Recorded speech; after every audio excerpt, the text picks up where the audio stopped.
welcome back to MD Global Muscle here at the On the Rise Media Studio with me, your host, Giles Thomas. And we are joined for episode 1 of season 3. He's back from the dead, Simon Fan. Yay! Yeah. Simon, I think if there's anyone that can clap themselves right now, it's you, mate. So, right, for a bit of context, I need to explain some of the reasons I've got you on. Simon's a very well-respected figure in British bodybuilding. You've organised British Grand Prix, you've funded the Grand Prix, you own one of the best bodybuilding gyms in the UK. You're a very, very well-established, very well-respected competitor. And obviously, the last few months, you hit the national headlines, not just in the fitness industry. Can you tell us why? Yeah, I wasn't going to compete again, but I was really into my training. I was lifting some good weights, and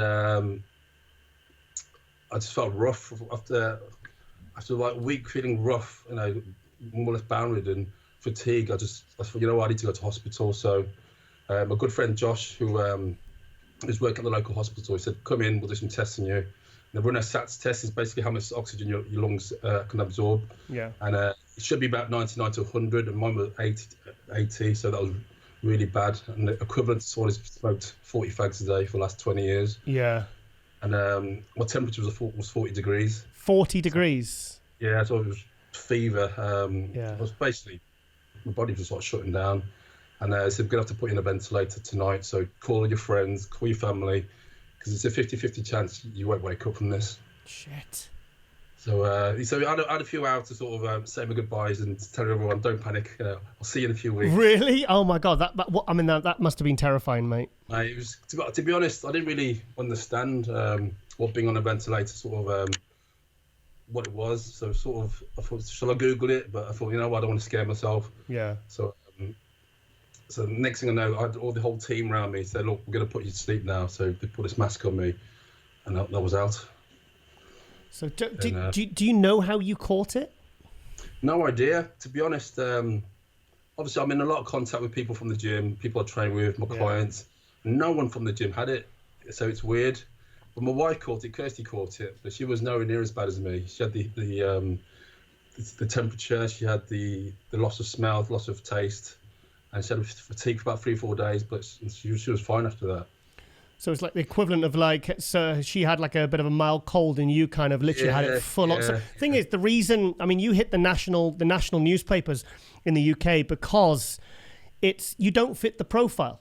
You don't fit the profile for someone because it's supposed to be something that kind of kills off old people, and for younger people, even kids, they don't even feel it. So you're like in your mid 40s, you're fit, you're healthy, you're training, you're good healthy lifestyle. And it's like it was such a story that you really got this, and you got it as badly as you did. Yeah, but it's like everything.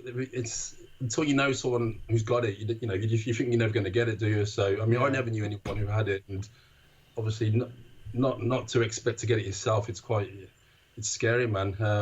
So when I went to hospital, said you got coronavirus and pneumonia, then like you said, we're going to put you in a coma. It's like you have only got so long to digest all this. So it was scary times. So do you have any recollection of being under, or do you have any? You know what? They give you all these sedatives to sort of obviously paralyze you. All these other drugs to sort of when you're under, it's in a state of delirium. So you have all these mad dreams, and it's weird because I remember every dream I had when I was in a coma, and a lot of it was me dreaming I was in a coma and sort of me sinking into basically dying, because I died 3 times apparently. They had to sort of revive me. Whoa, okay. And my tubes caught an infection as well, so they had to sort of save me a few times. So I was supposed to be in a coma for 2 weeks, but it was 3.5 weeks in total. Yeah. And after 2 weeks, you start losing like 40% of my body weight. Yeah. So when you obviously when you woke up, how did you feel? What was it like? It was strange because I sort of had a memory loss. So I woke up thinking it was Christmas, and all the five. Certainly wasn't that, mate. I know. So I woke up thinking, oh, what am I going to do for Christmas? And I didn't know my presents? Time it was. And I woke up in a different hospital, so because they transferred me when I was in a coma. Yeah. And I had all these mad dreams. I of all my friends and obviously all the pros that I know, like, you know, Flex and stuff like that. And I've got a funny story to tell you, actually, because come on then. I dreamt that I was at Dorian Yates' birthday party, because his birthday is April the 19th, and I dreamt I was at his party, and it's strange. And I dreamt Flex was there and Kevin and everyone was there. And I was like chilling. And when I sort of woke up from a coma, I actually texted Dorian, first time in 8 years. Yeah. And I says, "Oh, good to see you at your party." And he must have thought, it's strange. So I'm not heard from Simon for like 10 years. And he sort of went along with it and said, "Oh yeah, good to hear from you. You know, how you doing? Blah blah blah." Did Dorian know? Did Dorian know that you've been? Surely he must have heard. Yeah. So he must have got a message from you out of the blue. It must have been a bit of a shock for him. So that's why he went along with it. Yeah. So I think he just played along with it because he obviously knew I was sort of on all these drugs and and I actually I messaged Flex Wheeler because Flex FaceTimed me a few times just to see how it was, and I said to him, "Oh, it's good to see you at Dorian's party," and he goes, "No, brother." Oh my God! we were chatting all night at the bar. He goes, "No," and he had to explain to me obviously what he went through. Yeah. So look, you're gonna have all these dreams, all these weird dreams, and you're not gonna differentiate what's real and what's not, and that's gonna stay with you for like a few weeks. So it's crazy. Yeah. So I mean, you lost 30 kilos. What was it like when you got out? I mean, what was it like when you saw Kirsty, your wife, for the first time? What was that like? Was it? I can't imagine being in this kind of this bizarre situation. You know, you're disorientated. When I woke up from a coma, I still had another 2 weeks in high dependency unit. Yeah. So I couldn't obviously leave the hospital because my legs were paralyzed. I lost that much muscle from my legs. I couldn't even like get out of my bed. So I was bedbound for like about 2 weeks. Yeah. And obviously I wasn't allowed any visitors because of the COVID situation. Oh God. So I had no visitors. Obviously no one could come and see me. It was hard because everyone was sort of, you know, wondering how I was, and obviously Kirsty was going to get out of my mind, so it's difficult. So could Kirsty not come and see you because you said she'd had it? No, did she not have any immunity? No, they just don't let anyone in. They don't let anyone. Yeah, it was just too high risk because it's because I was on a special COVID ward, where basically people were just there to sort of die. Because I was in my own room, but after I got better, they put me in another ward, and they were all like old men, sort of on the last legs. And every night there'd be someone dying every night in my ward, so they'd be like disappearing every night. Oh, so what were you? What did you do to keep yourself kind of? How did you feel? Did you feel happy that you were kind of alive and awake and kind of at least recovering? It was just massive confusion and sort of I had someone to sort of try and like a physio to sort of get me out of bed, but that was hard. I remember the first time trying to get out of bed, it took two people to lift me off my bed to sort of move around, but that was a challenge. And it was I was just lying in bed for like literally 2.5 weeks, just it's like a vegetable, to be honest. I couldn't eat, couldn't chew anything, couldn't swallow, so I had to learn how to chew. So I was fed through a tube for a couple of weeks. How did that feel though, as being sort of always so, you know, strong and healthy and fit, and then to be in this kind of vulnerable state where you were just kind of literally helpless? It's almost like you are helpless, and all you do is sort of there because there's no TV in your ward, so you just obviously, even like using my phone that week, the first week was hard because I couldn't even type because it was all gobbledygook, so that was hard. And I was probably sleeping a lot because they give you all the medications, all the painkillers. Yeah. And I caught a blood clot as well when I was in a coma, so I was on medication for that as well. Still taking now. Yeah. But yeah, it just dragged on, and then 2 weeks were hard coming out of a coma. I saw your Instagram live because it popped up on my thing, and I was like, "Wow, Simon!" I was like, tapped on it, and you just looked really kind of confused. Yeah. You were looking around, and you were like, "It's like." I did that all wrong because I had the camera turned the wrong way around, so I couldn't see everyone's comments. By the time I started, I thought it was too late to. Yeah, so that was about a week and a half after I'd come out of a coma, so I was still a bit dazed and. Yeah, because I had so many people obviously send me messages and, you know, see how I was, but it was sort of hard to answer everyone's message. I had probably over 1,000 messages on Instagram. Wow. And Facebook. So you said you heard from like Flex Wheeler, and you obviously spoke with Dorian, who it's not spoke to for a few years. Did you hear from anybody else? Because the thing is, you are very well respected in, you know, the international bodybuilding community. Who did you hear from?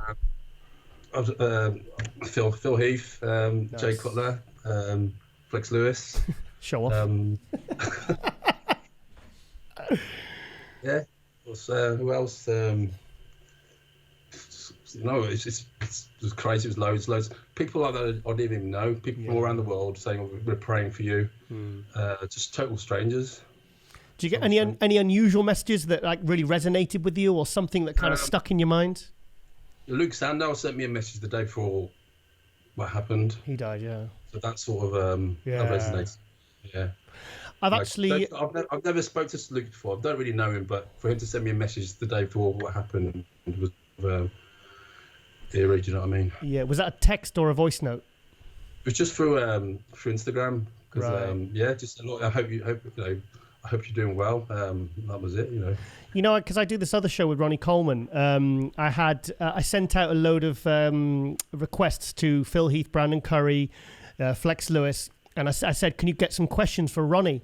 And I've actually got a voice note that I haven't actually played. I'm debating whether I should, from Luke. He got 2 questions for Ronnie, and I'm just thinking the next time I film with Ronnie, should I don't know whether I should play it or whether is that appropriate. Because he sent it only literally a few days before he passed. So I'm just wondering if I should maybe play that on the show as a way of, Yeah, I think you should.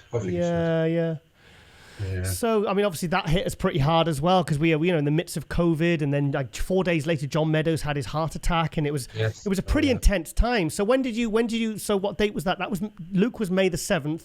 John Meadows was May the 11th, and obviously we're in the midst of COVID. So when did you? What was the date you went into hospital? I went into hospital end of March. It was for 29th of March. Oh wow! Okay. I was in for 6 weeks. I was in for. So I came out just after early May time. So what was it like when you finally got home? Was that a good feeling? Yeah, it was strange, because obviously before they released me, I had to sort of prove I could sort of walk aided with crutches. Yeah. And I had to sort of they slowly weaned me onto like normal food, because I was just eating like liquid food for the first few weeks. Ugh. So when I could sort of prove I could eat without choking, they'd let me out. So I had to sort of walk down the corridor, and then had to walk up a flight of stairs. And once they were happy with that, they said you're good to go. Good. But it was strange, because being in hospitals, not being able to sort of eat any nice food. I said to Kirsty, I want to go Nando's. I want to go to KFC. Everywhere's closed. We can't go anywhere. Of course, yeah. Yeah. Oh. I know. So the second day, I said, look, let's go to the supermarket. Yeah. And so I went to the supermarket, and obviously all the queues and stuff, which obviously before I went to hospital, there's no queues. You didn't have to queue. So it was just like everything had changed. It was a big shock. Yeah. It's probably do you remember that film 28 Days Later, where the guy's in the coma, and then 28 days later he wakes up and he's in a completely different world? I was like, that's what I'm kind of visualizing as you're telling me, like, because obviously you have re-emerged into this kind of this slightly changed world, and you're probably in a state of confusion and kind of distress as well. It's I guess it's kind of like that. Yeah. It's also like obviously the weight loss as well, because it was imagine losing 5 stone. I mean, it's a lot of weight to lose, and I felt like a frail old man. It was looking in the mirror was heartbreaking. Do you know what I mean? 25 years to sort of build your physique. 4 weeks and it's gone. So when did you start back training, and how are you doing now? Well, I had quite severe scarring in my lungs, so the breathing was quite a bit of a problem for me. Yeah. Just walking. I sort of set myself a target to walk like 100 yards a day and back. And it was a sort of after a week of doing that, we progressed. Yeah. And because I live next to a local park, and I was doing sort of body squats in the park, and just doing a bit every day to sort of build my fitness levels up, because I wasn't strong enough to do any weights yet. And so I think after 4 weeks of training in the park, I thought, stuff it, I'm just going to go back to the gym. Obviously, gyms were closed. I thought, you know what, I've got an empty gym. You've got your own gym, mate. I mean, I'll say Ultimate Fitness 2. Because we brought Phil Heath to your gym last year, and he said that's one of the best gyms he's ever been to in the UK. Yeah, so I thought, you know what, I'm going to make use of this time. I mean, and just, and I didn't want anyone to see me like 11 stone. So I thought, yeah, I better start training hard again. Yeah. But that was hard. It was first session back. It was like starting all over again. Yeah. Yeah, frustrating. So how's it everything going now? Because obviously one of the reasons, because I moved you forward because I wanted to get you on, was because obviously yesterday Lee Page from Invigor Media, he's doing a documentary about you. Can you tell us about that?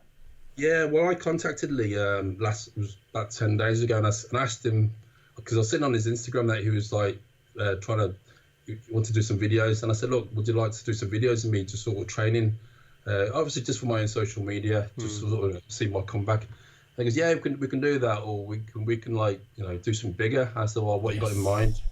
And he goes, well, why don't we do like a film or documentary, and we'll enter it for the Birmingham Film Festival, and you know, we can release it on Amazon if it goes, you know. So I thought, you know what, fuck it, why not? Let's do it. Yeah. And his mind's been non-stop since then. I was speaking to Lee yesterday, mate, and he was so sort of he was so excited. I could sense the real excitement and the kind of, because he's got a real good story here. Because I mean, obviously, you know, you're very, very well. Everyone in the UK bodybuilding scene and international knows who you are, and we're all kind of rooting for you. And it's and it was kind of like there's a real story because it was such a shock, you know. I mean, also with the national media, have the media followed up now since you've kind of come out, or? Yeah, I mean, I've been on the sort of the BBC Midlands sort of channel. I've been obviously I was on BBC One Midlands. I was on Central TV, and obviously with the gyms reopening, I've been on sort of local radio stations talking about gyms reopening. So they've been sort of they've been calling me every week for like stories and updates and stuff like that. Yeah.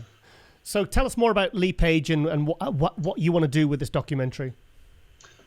Well, Lee's idea came up with the idea of sort of following my journey from when I first came out of hospital, and because obviously I've took video footage of me sort of recovering, training in the park, training at the gym, sort of from day one sort of to present time now, and then obviously he said, look, let's film you start training in the gym. We'll do some interviews with you like close friends, training partners, and any sort of like pros that we can get to do the interviews. They'll be queuing up, mate. They'll be queuing up. So how much weight have you regained then? Because I saw the leg training little video the other day, and it looks like you've put some decent amount of weight back on. How's it going? 60 pound back on. How much? I've put about 60 pound back on. 60 pounds. and Nando's is still shut. That's KFC, not that. yeah, that's what Kalim likes, is KFC. Yeah, so obviously yesterday was a good day as well, because in the UK we're allowed to have gyms opening, obviously with restrictions. How's that gone? Obviously, because you've got such a loyal team of friends and good bodybuilders in your gym. What was that like yesterday? That must have been a good day for you guys. Yeah, I mean, it was exciting to see everyone. I mean, it's just, you know, 4 months is a long time closed from business, and you know, it's just great to see all the lads. You know, the atmosphere was like brilliant. Everyone was training. It's like back to normal. Yeah, it was really good. Yeah. So what have you got any holidays planned? Obviously, when this, because I mean, how does it stand now with you with COVID? Are you okay to be around other people? And well, I got retested last week, and just obviously before I went back to work, I just wanted like the all clear. Yeah. And it came back negative, so I didn't want people like staying away from the gym in case they catch me. So, keep away from Ross Simon. Yeah, I was gonna get a T-shirt made saying COVID free now. Yeah. Yeah. So I'm obviously negative. Mm-hmm. So just recovering. I can't fly abroad till October because of the blood clot, and obviously my lungs still not recovered. So yeah, once you had all that time recovering, and you had no one was allowed to come and see you, and you had a lot of time to reflect and think, did you start thinking about, obviously, because it feels like you must have felt like you had a bit of a second chance, and you kind of got through it because you died 3 times on the table, you said. It's like, have you got things in your mind that you really want to do now? It's like, because obviously you got married last year to Kirsty, so congratulations on that one. And it's you must think, because obviously everything was kind of happening in your life, and then obviously this completely took you out of the game, you know. So is it kids or anything you really want to do now for the future? Once you're better, you got to sort of take one day at a time. Yeah. Obviously it's nothing sort of guaranteed, but I think it sort of taught me to sort of enjoy life a bit more, and sort of not. So I sort of bury my head. Probably a bit like you, sort of workaholic. you got to sort of take time out for yourself to sort of. Whoa, Simon. I think you're someone that knows how to enjoy himself. I've got personal experience with some of the nights out we've had, and and like last year when we brought Phil Heath out, he took us to Marco Pierre White's restaurant, and bought us all a lovely meal. And it's like, this guy's he's kind of, he knows the best places to go. So I wouldn't say, but so really, I mean, I'm being flippant. Obviously, you just feel a little bit more sort of focused on that fact that you just want to enjoy life and kind of maybe just get that balance right now. Yeah. I mean, obviously not to take your health for granted as well, because it could be gone within Hello. an instant. Hello, over your shoulder, mate. Hello. Is that Kirsty? Yeah. Bring her in. Sorry. Come on. Come on, Kirsty. I was just actually leading on to my next question. She don't like to talk. Oh, she hasn't done her hair. That's what it is. So yeah, so that was actually my next question. How's Kirsty been through all of this? Because obviously she's had to, even though the business was shut, she's had to kind of hold the fort for you. And because I know you two are a really good team. And I saw you, and when we did the Phil Heath seminar, it was so well organized and picked us up in a Rolls Royce, and it just felt everything. The way that you ran the VIP section, and so you two are a team. What was it? It must have been hard for her as well as your partner. Yeah, absolutely. Because she was in isolation herself, and so she couldn't see her family. So she was sort of literally by herself all the way through. Oh, bless her. And so she had to. The hospital kept her updated every day, and so you had to relay the messages, because my friend set up like a WhatsApp group about sort of me being in hospital, and so she had to tell like one of the lads, and they sort of updated everyone, because rather than everyone sort of asking Kirsty for like how I was doing. Yeah. You could think, after a while it gets a bit, annoying. So they had this WhatsApp group, and they said, he's doing okay, or he's not doing okay. So it was a hard time for her, to be honest, like not knowing, and obviously there's a few times where they did lose me. So oh God. Yeah, it was difficult. And she couldn't come and see me, obviously. Has she talked about? Have you shared how? Obviously discussed about when that happened and how it made her feel and everything. Is she okay with everything now? Because that must be quite traumatic, very traumatic for your partner, your husband, to kind of go through that when it was so unexpected, mate. Well, she told me, I didn't think you were going to come out alive. I was getting prepared for you to go to your funeral, basically. So I wasn't expecting you to come alive. Yeah. So every day, sort of, there'd be got a couple of days where my body was stable, and couple of days when it deteriorated, my breathing deteriorated. They thought they were going to lose me, and but every day that's sort of updates with my progress. It's like a roller coaster of emotions. Yeah. So you've put 60 pounds back on. Have you got any kind of long-term goals with what you want to do, as in before the COVID happened? Do you see where I'm going? No, to be honest, I just competing again. I just enjoy my training. Do you know what I mean? I enjoy my training. You train hard, mate. You train really hard. Even when you've had a few years where you haven't competed, because you've always been like someone that really trains hard because you love it. You absolutely love it. Yeah, I love it. Obviously, I love. I mean, even if now I still don't compete, I still love training as if I am competing. It's hard to switch that off. You know what I mean? It's that style of training. And the doctors did tell me to sort of be careful with your sort of coming back to the gym, and you can't tell that to a hardcore bodybuilder. Just be careful. Be like, yeah, okay, I will. I squat like 400 pounds yesterday, and wow. Wow. So literally a couple of months ago, you were having to be helped out of bed because you couldn't walk. Yeah. And now you've gone to walk, you set yourself sort of small targets of being able to walk 100 yards, and your lung capacity's been, restricted. And now you're back squatting 4 plates a side. That's incredible, mate. Absolutely incredible. Yeah. And that was at the end of a workout. So right at the end. What? So yeah, because I sort of set myself a target to sort of get to that sort of weight about Christmas time, so I'm probably 5 months ahead of target.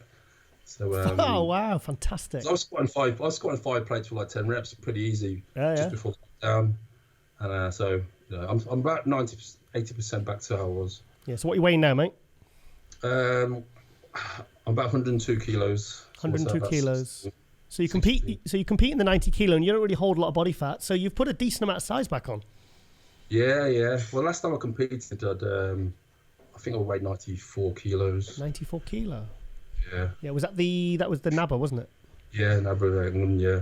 So I always felt sort of the under 90 sort of. I never came in my best. I came a bit flat. Yeah. It's hard to sort of get that balance between like fullness and condition when you're just looking on the scales all the time. Yeah, I think the best I saw you personally was a 2009 UKBFF British Finals. You took fifth that year. You looked really good that year. Really good. Yeah, and you also looked good when you did the Arnold Europe as well. Yeah. I think I sort of, competing abroad's a different ball game. And that was hard. That was because obviously the food, the water and stuff like that. I found that hard. Yeah. So how's the gym doing now? It's back open, mate. Because obviously you're such a hub in the Midlands for like British bodybuilding. There's always a really good buzz in there. Like I said, Phil Heath really loved it. He said there was a great atmosphere, great equipment. Jay Cutler when he came, I know he liked the gym. Yeah. So it's like how's the gym doing now? Have you got any plans for it? Any events? Anything you're looking to do? Any contests you're looking to organise? Well, it's only been reopened one day, but so far so good. That's enough. That's enough. It's hard to say really. I mean, I've been sort of focusing on my sort of own recovery. Yeah.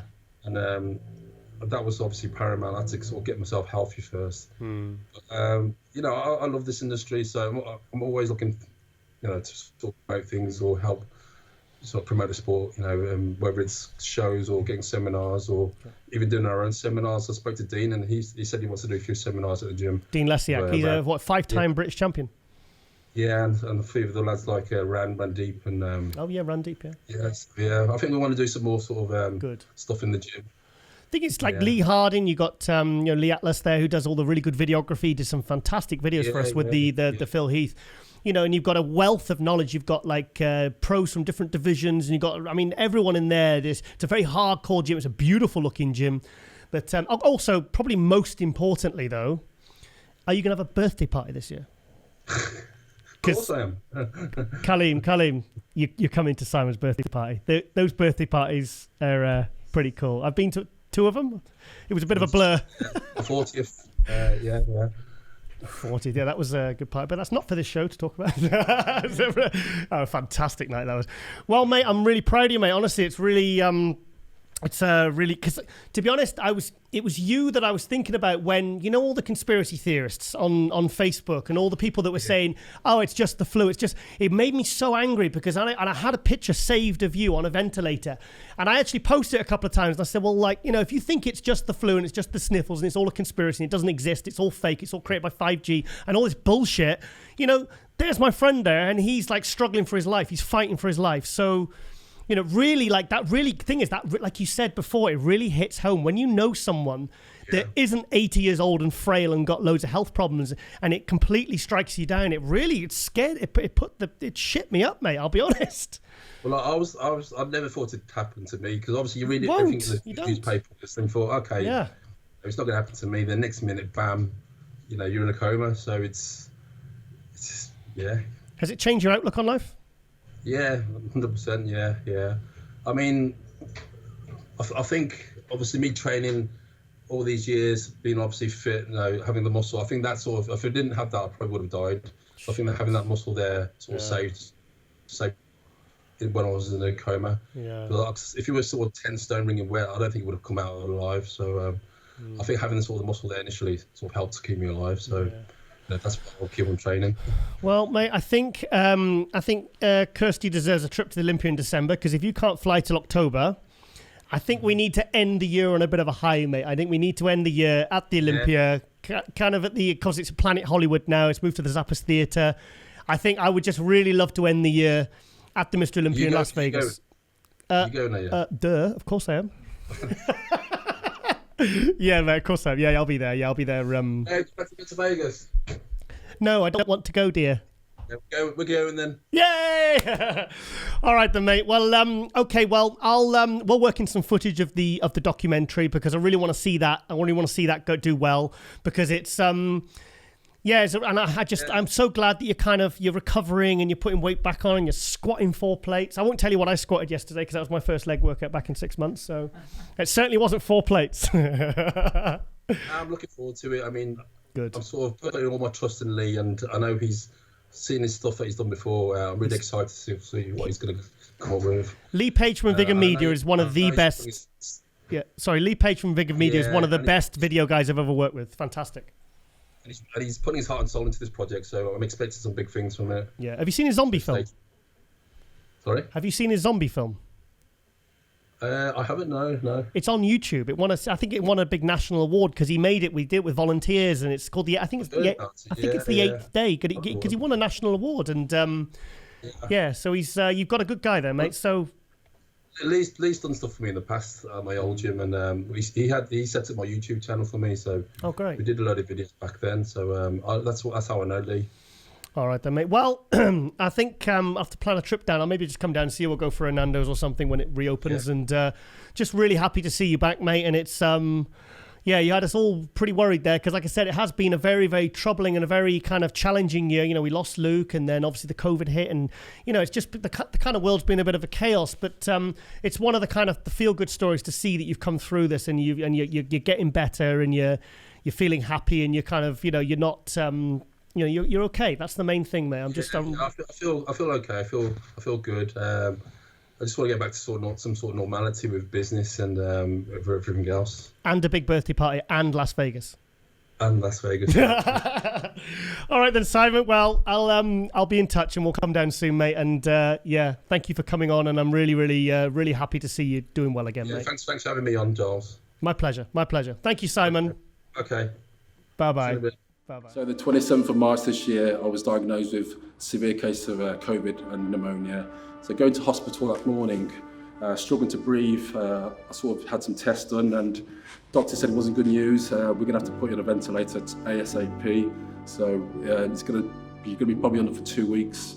So 4 weeks later, I wake up, 5 stone lighter, different hospital, didn't know where I was, didn't know who I was, unable to speak, unable to talk. Sort of fighting for my life, lost me 3 times, so that to sort of bring me back to life. And left hospital, began my journey back. Doctor told me to take it easy, and here I am 2 months later. So what don't kill you makes you stronger. Follow my journey. Death can't take me.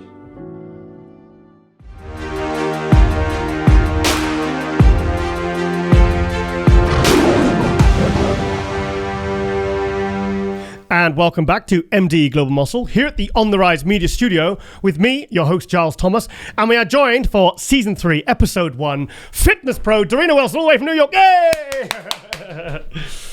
Yay! Derina Wilson, how are you? Haven't spoken to you for ages. I'm wonderful over here in Long Island. It's 86 degrees on a beautiful summer day and Sunday, self-care Sunday. 86 degrees in New York? Yeah. I suppose it's summer, isn't it?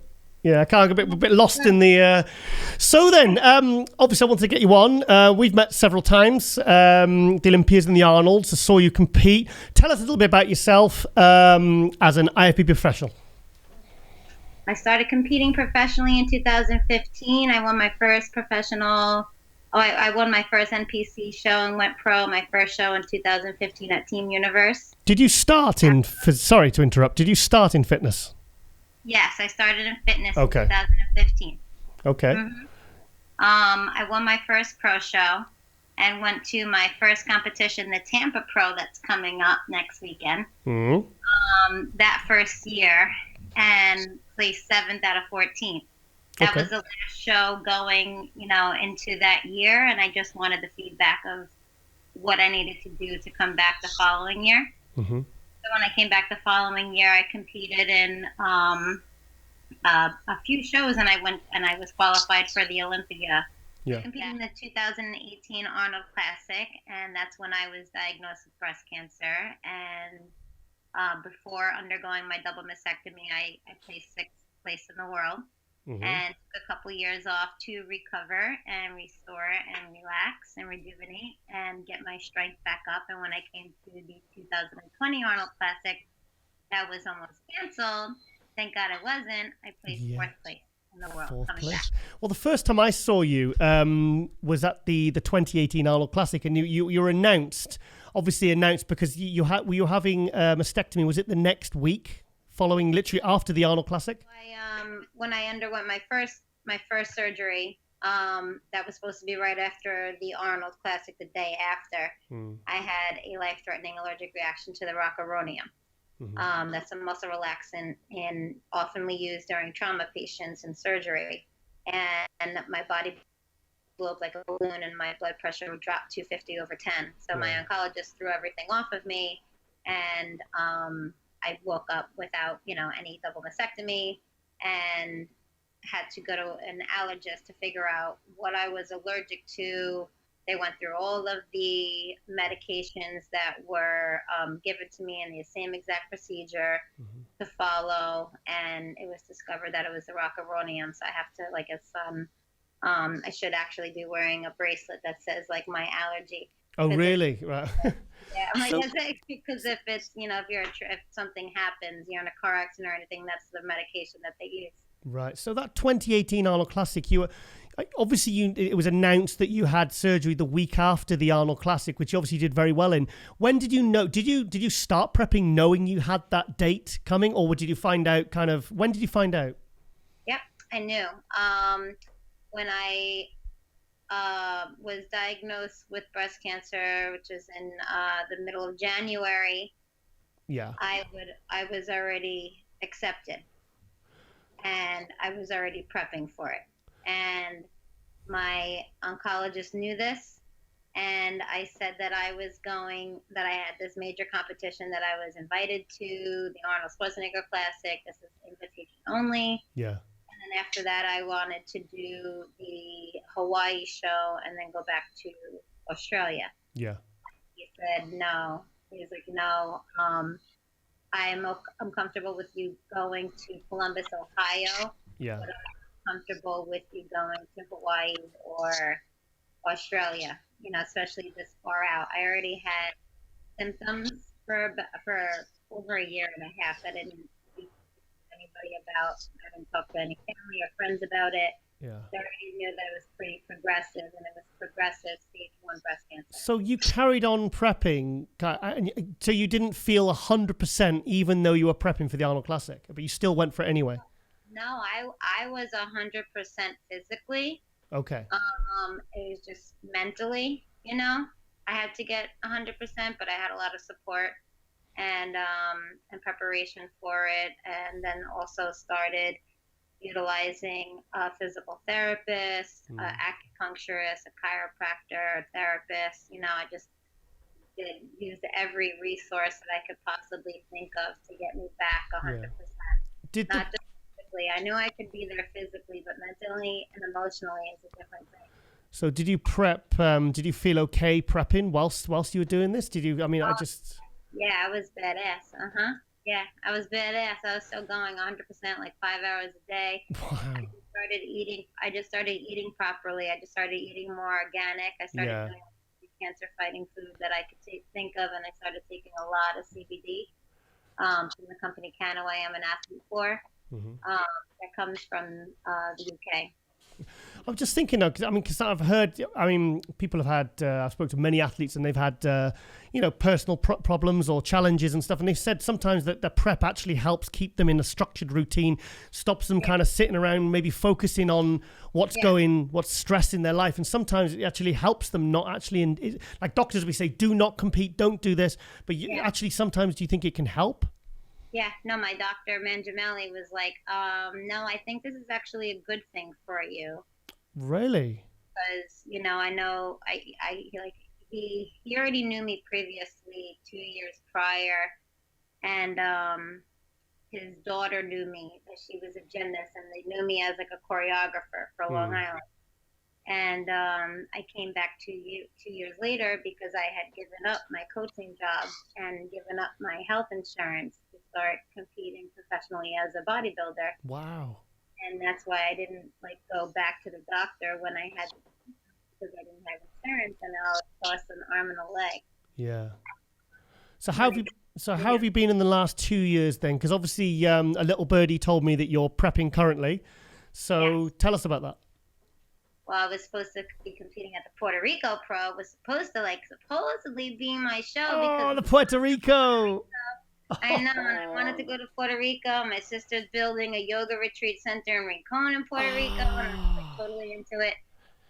totally into it, but not really into it because you can't really be into it right now because the New York gyms are not open right now. Yeah. I'm kind of lucky as a personal trainer that I get to go to the gym like just from 12 to 2, Monday to Friday. But like, you know, things happen. I'm like, things happen from 12 to 2 in the afternoon that I don't always get to the gym. And it's like, it's hard, and it's been challenging trying to get that like motivation to try to do stuff at home with limited equipment and stuff. I just need the motivation. Yeah.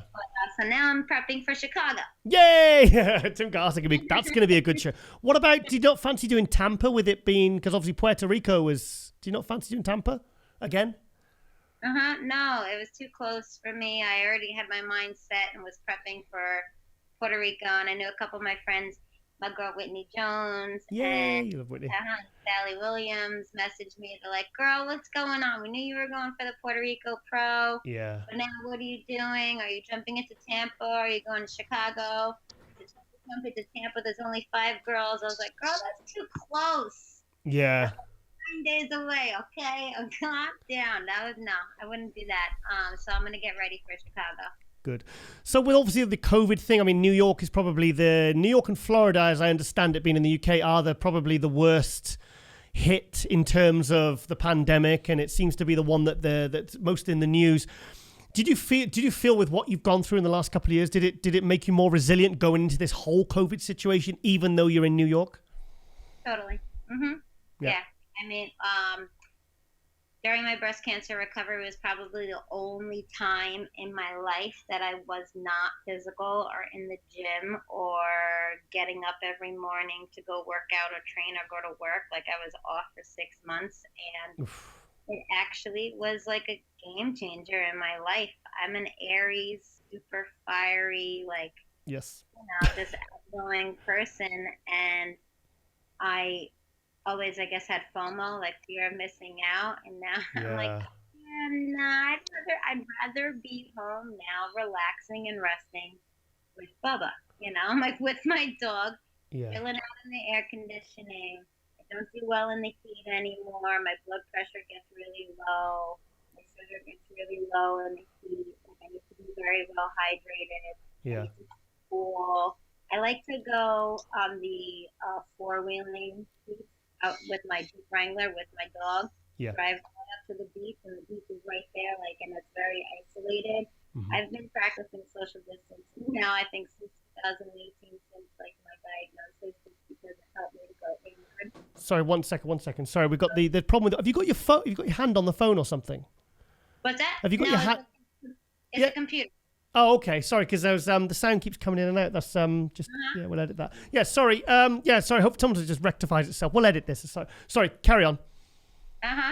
You were saying about you were saying about social distancing. You've been doing that for 2 years anyway, so it's not a big deal for you. No, yeah, I kind of enjoy it now. I went from someone like I know a lot of people have a hard time with being, with doing nothing. And just being alone and just not, and relaxing. And I used to have a problem with relaxing, and don't now. I rather enjoy it. I know my body needs it. Yeah. My body's been pushed since I was 6.5 years old. That's when I started competing, highly competitively with gymnastics. And I've never given myself a break since since I was born. Since I was born. To give myself that time to relax and recover. I was it was kind of a blessing in disguise. I was burning myself out. I think it was for a lot of people. It's like the social distancing, I think, is a wonderful thing. I actually when you're in shops and stuff, I like the fact that we now have to keep our distance, because no one, I was saying to Kalima, I said, when you're in a post office and you're in a queue and there's someone right next to you, I never liked that. Get back off, please, back off. Get out my personal space. All the time. I have somebody standing at me that close behind me on the supermarket line, and I'll go, and I'll just put my elbow back and be like, "Oh, I'm sorry, I didn't know you were standing that close to me. Excuse me." Yeah. Just give him the old hand just give him a hand in the nose, that's what you got to do. Palm to the face. That's called personal space and my bubble. I don't like you inside my bubble if I didn't invite you. Yeah. So, obviously, you kind of alluded to my next question there. Your background, because your routines are spectacular, and you are, I was going to say, it's a very strange question. I was going to say, how come you're so bendy? But because, like, honestly, well, check out Derina's Instagram, because she's like almost like a contortionist. I mean, how is that? Obviously through your gymnastic background that you got so flexible. It's crazy. Me. That's just me, because I've been around a lot of my friends and ex-gymnasts that were not as, bendy, and I've always just been flexible. Yeah. Always been flexible. It was just kind of a thing. It's a party trick. I really like the video you sent of the in the window. It was like your legs are. It was like what you like. It was like tying yourself in a knot. It was very, very impressive, Derina. That's Sean Nelson. Yeah. So obviously the year ahead now. Do you think you'll be at the Olympia with all being well? Right now, I'm number 2 in the point standing. So, right, they take the top 5. Yep. So that's why I'm jumping into Chicago, kind of, to keep my spot held or get above there. And hopefully, because I'm pretty excited about that being in Planet Hollywood. It's going to be sick. Even if I'm not competing, I'm definitely going to love to go. The thing is, you're a real, like, show woman. Is that the right word? Not showman. Show person. Like, I think, like, with it now, it's moved to Planet Hollywood and it's Zappa's Theatre. They'll have, the sort of Cirque du Soleil they've had there, and they've got all the big performers. I think you really deserve and need to be on that Olympia stage this year. I think we all need to see this, because, like, honestly, because do you remember when we there was you, me, what's the lady with the black hair that was married to, what was her name? What was my friend? Yeah, the friend that was at the 2018 Olympia, but the one lady with the black hair. What was my it? friend, Jen. No, the other one. Oh, Lena. Lena, yeah, I got it right. Yeah, Lena and Jen, we all met for a coffee on the final day, and I was looking at you, and I remember thinking, and because we'd obviously met on the Saturday night, we're all like chatting and stuff, and I remember thinking, coffee. Yes, I remember thinking, I know her from somewhere else. And I remember I picked up my phone, and I'd only filmed 2 fitness routines. It was yours, and the others was, well, probably the winner or something, And because I didn't know I'd never heard from you and never seen you before, but I filmed your routine, and I remember looking at it and I was like, yeah, got it, yeah. So I've got that. I've still got that on my phone, Yeah, it's awesome, and I'm so happy, and I'm so grateful that you filmed the 2020 routine also. Did I? Because it was like it was about to be. Yeah. Canceled, and not a lot of people were there, and my sister, my aunt, my godmother was so nervous that they weren't filming, and you filmed it, because on the page, on the Arnold page, they had our routines, but it was other music. Oh, right. Okay.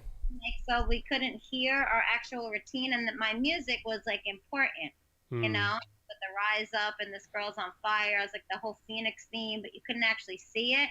But I was very grateful that you filmed it, so I was able to make it. Yeah, I've got it on here, guys. I've got it on here. You just reminded me, actually. I've got that one as well, so I'll work that into the footage. But so yeah, that Arnold Classic, that was a very. I mean, you're saying you were very glad you managed to even get on stage, but that was one intense week, because that was when really the whole COVID thing was exploding, wasn't it? Yeah. I know. Right? I know. It was crazy. We had to do the whole testing before, like, we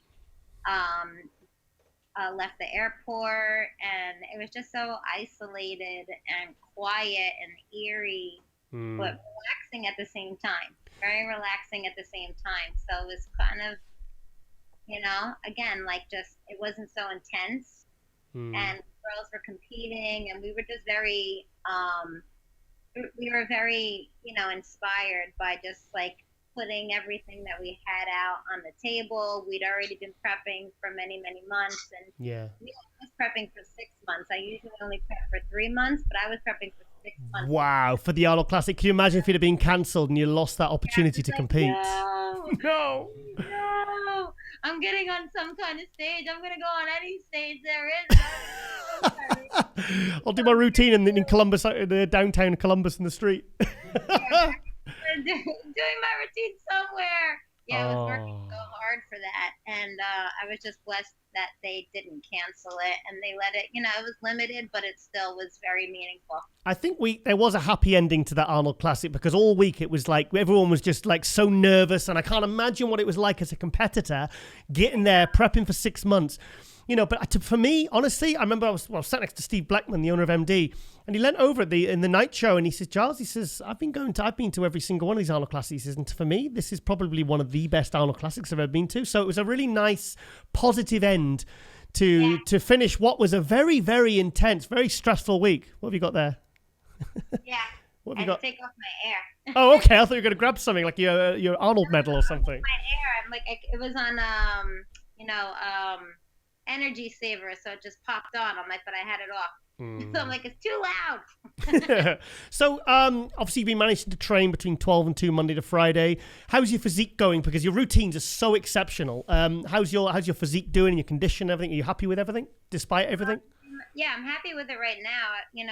Mostly through quarantine, I teach yoga, I teach Pilates, and I teach bar, so that's how I keep lean. And bendy. Off season and bendy.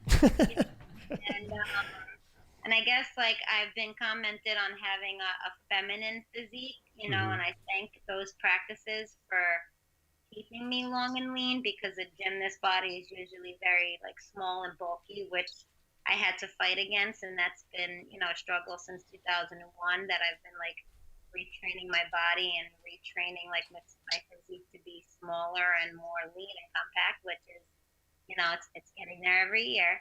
Good.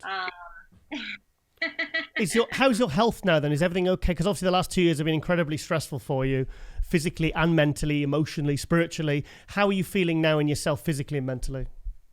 I'm great. I'm relaxed. I feel very relaxed. I feel, right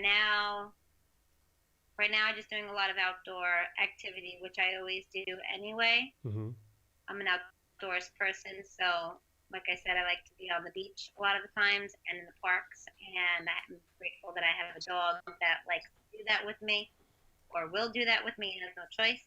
And it's been nice. Like I've had a problem in the past with being, I'm a single 40-year-old woman, and just having to do things on my own. I'm very independent, and for a while, I guess, with grieving and everything, grieving my parents and grieving myself, it was pretty lonely for a little while, but it's nice, like the serenity and the quietness. I like being quiet, and I don't like a lot of like commotion. There's so much like commotion going on right now that I just like quiet. So do you live kind of on the outskirts of New York, on the rural area? Or?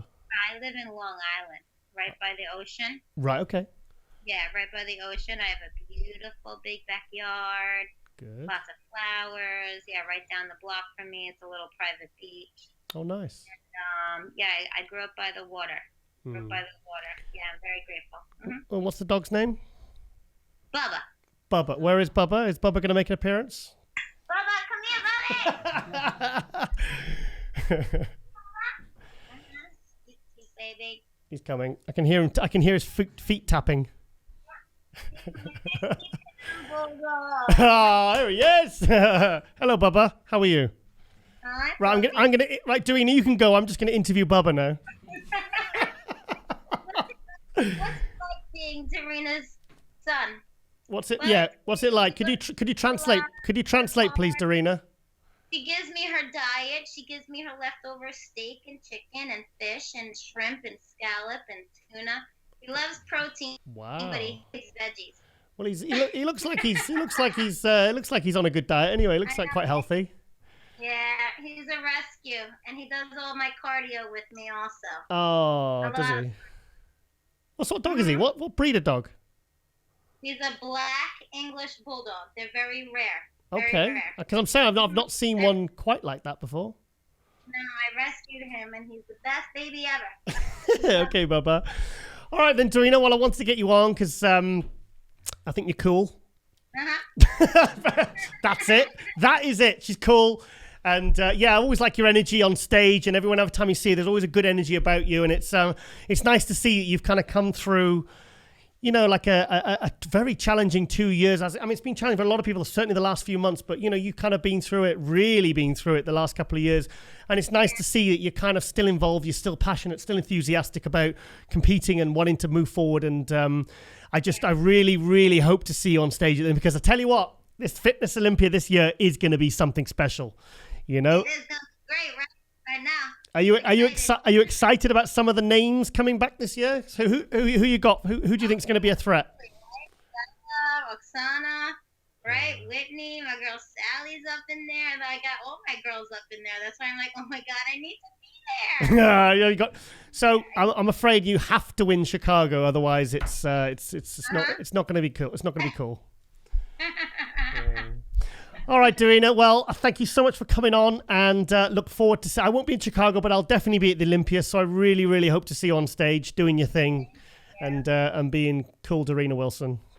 Thank you very much. You'll be there? Oh, I'll be there. Woo, Giles! All right, Derina. Well, yep. We'll have some more Mai Tais. Thank you. Take care. Bye-bye, Derina. Bye. Bye-bye.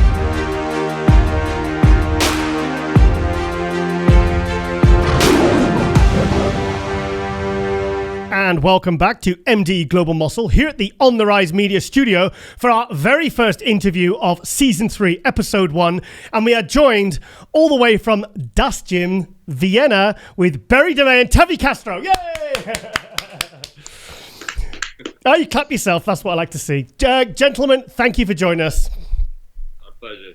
Pleasure, always. Yeah, Berry, I think the last time we had you on, we were on holiday and we had the connection was absolutely shocking. So I felt like I really wanted to get you on again because it kind of ruins the flow of the interview when the connection's not good. So I'm looking forward to this one, mate. Really am. Great. Yeah, me too. Great. Yeah, I know what you meant. It was like terrible that time. Yeah. But I mean, you're on holiday, so I really appreciate the fact you kind of came out for us, you know. So thank you for that. Yeah. So a bit of season 3, episode 1. We've made several improvements to the show. Really wanted to get you two on. So do you want to tell us why you're in Vienna and what the two of you are doing together now? Yeah, sure. Let me tell a little bit of history about Tavi and me. Tavi, he didn't do, it was almost 9 years ago. He didn't do any competitions yet. He was like an aerospace engineer at the university in Delft. And one guy, he said, well, this is a newcomer, you know. And then I right away saw his, like his potential. So I've actually been his first sponsor, so to speak. Okay. But besides that, so Tavi in the meanwhile, he became like a big social media star, like with 3 million followers just on his Instagram, and we became really good friends, and on every level, and that's at one point Tavi said to me, well, you listen, Berry, I'm one of those so-called Instagram boys nowadays. I want to. Are you sure you said Instagram boys or no? Because I call them something else sometimes when they have. But he said that both knew, because there's some real good potential genetically. You've got the classic looks and everything. So he said, let's prepare for the competition. That's what we did. And his first competition in Poland, he won, and like with amazing condition, and actually with a shape that nobody expected from an Instagram boy, because they only look like yeah. Instagram. That's what I like to hear. And he won his first show. What category was that, Berry? That was Tavi? You can tell him? Yeah, so that was the classic physique category. Okay. Yeah. So what year was that, sorry? That was this year. Actually, wow. I add to the story. So, I met Berry when I was an aerospace engineering student. Mm-hmm.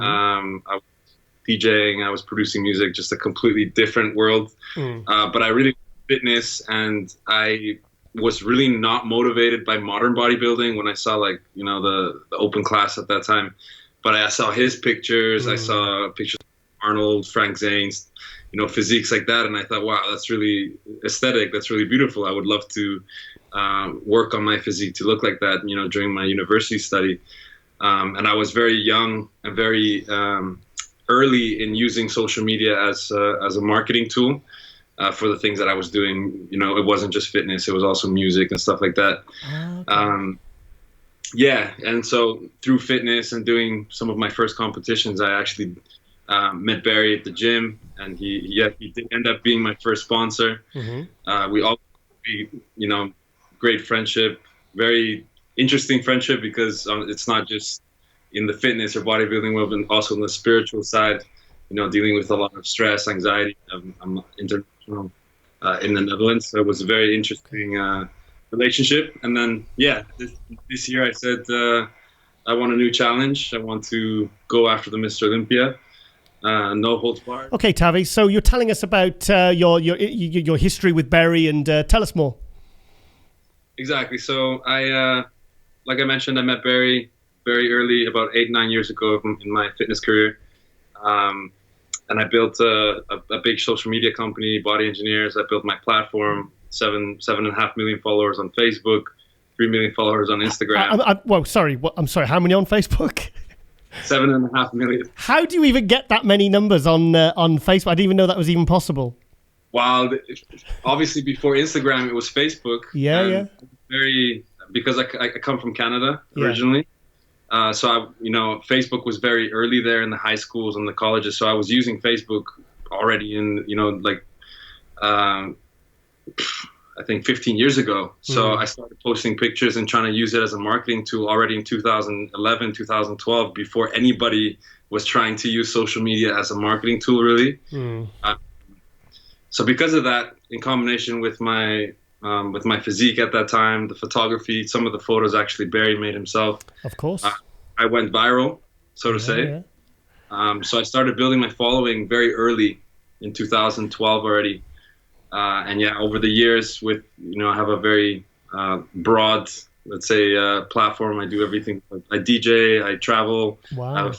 I have my fitness career, my company. So it's very interesting for a lot of different people, I think. So what would you say your kind of, I'm trying to work out where the size of this social media followings come from. Would you say you're bigger now in the fitness industry, or is it more kind of the music and the DJ side?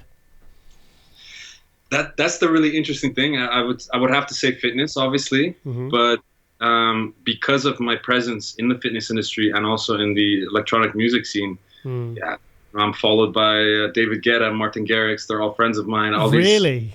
Yeah. So I've even trained with the rapper, The Game. It's a really amazing world, because once you combine fitness and music, I mean, it's a synergy, right? Who doesn't listen to music when they're training? So it's a really interesting combination. Yeah. And this year I wanted to, basically solidify and, put away the kind of the stereotype that, you're just an Instagram physique. So I said, Berry, I want to make a team, and I want to go after the Mr. Olympia for this past year. Been prepping for classic physique. Going back to the DJing, tell me you DJ in a vest, because that's kind of cool, isn't it? That's kind of something that the other DJs aren't going to be able to. You're on a DJ and it's like in a vest. It looks kind of cool, So tell me you don't cover up. Tell me you don't cover up when you're DJing, because I mean that's kind of a USP, isn't it? Really. Oh, you mean like clothing? When you're DJing, you've got to show the physique a little bit, because that's something that's going to draw the eye, isn't it, for the crowds? Yes, I do wear sleeveless shirts and tank tops sometimes. Yeah. Depends, of course, if I'm in a club or if I'm in a certain type of scene, then I'm going to be dressed appropriately. But if it's a festival outside, I played at Tomorrowland, I was in a tank top. Has Berry ever been to any of your gigs or any of your? Well, not really the big DJ things. Oh, come on, Berry, come on. Well, yeah, my party stories, right? Yeah. Come on, so I got you on. But the thing about this, it's what is interesting. How Tavi actually achieved it. I want to go back to that moment that he like worked in a bar actually when he was still a student. And his drive. The first money that he made, he bought a machine to print T-shirt. Yeah. And so fast forward, now we're here. So he said, "Well, Berry, I'm not going to prove that I'm not just the Instagram boy. Let's go for the Olympia." Well, Corona did mess it up a little bit. Yeah. But we call this adventure, the journey.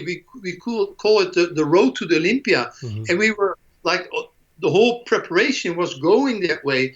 And it's still not off, because in Alicante, Spain, that will be the last chance to actually qualify still for the Olympia. And that's where we here in Vienna to train and to still make it possible, actually, because that's how he does it. He doesn't say like, let's go for Mr. Rotterdam or something. No, let's go the road for the Olympia. Yeah. This is the way he achieved things. And this is where our connection meets as well, because Berry, you kind of came out of the sport for a few years. You went into photography, and then you brought your supplement company. In the last few years, you started, really training again, looking good. And it must be nice, because obviously, your last Olympia was in 1988 Olympia, which 88. That's why he wears the T-shirt, Colleen. Oh, pay attention. Yeah. See, and it's obviously nice that you're kind of coming back into it with the kind of new blood, and you're showing your influence and helping guide him. So Alicante, the Alicante Pro is where you're going to try and qualify for the Olympia in the Classic. Yeah. Okay, well I'll be at that one as well. So that's going to be a really good show. A little bit in detail to it. The day before, he still has to win the amateur, and then he's qualified to. But that's the plan, and that's where we're here for. Today we're 11 weeks out, and I've been in the sport for 40 years, and yesterday I told him, I'm amazed what he does. We just set a plan, never complains. He just do it. This training week is like for a mind reset, physically and mentally. So this 11 weeks, I mean, we are pretty sure we can fulfill that road to the Olympia. Okay, so you've not even turned pro, and you're already setting your sights on the Olympia. Yeah. Well, aim high. So why Vienna? Why have you gone there? What was the reason for going to there? Because I mean, first of all, were you in Holland because you were studying for your aerospace engineering? No, the story gets even crazier. Tell us why. Yeah. Okay, so in a very short summary, I was born in Mexico, immigrated to Canada when I was 4. I was a huge football kid. Okay. So I actually got scouted to England when I was 14. I played at Peterborough United. Okay. For a year and a half. And then from there, I went to the Netherlands as a football player. So when I was 16 to 18, I was a football player. I had issues with my paperwork. I was kind of illegal. Okay. So it made it difficult for me to actually break into the contracts and stuff like that. Very sad. I prefer to say I broke my leg or something. Yeah. But that's how I ended up in the Netherlands. And then that's how I decided, okay, I like this country. I had friends now. And I had an opportunity to go to school in university in Delft. So that's why I ended up in the Netherlands. And the story about Vienna, as you asked, is actually, I came here with my girlfriend last year. She has family here.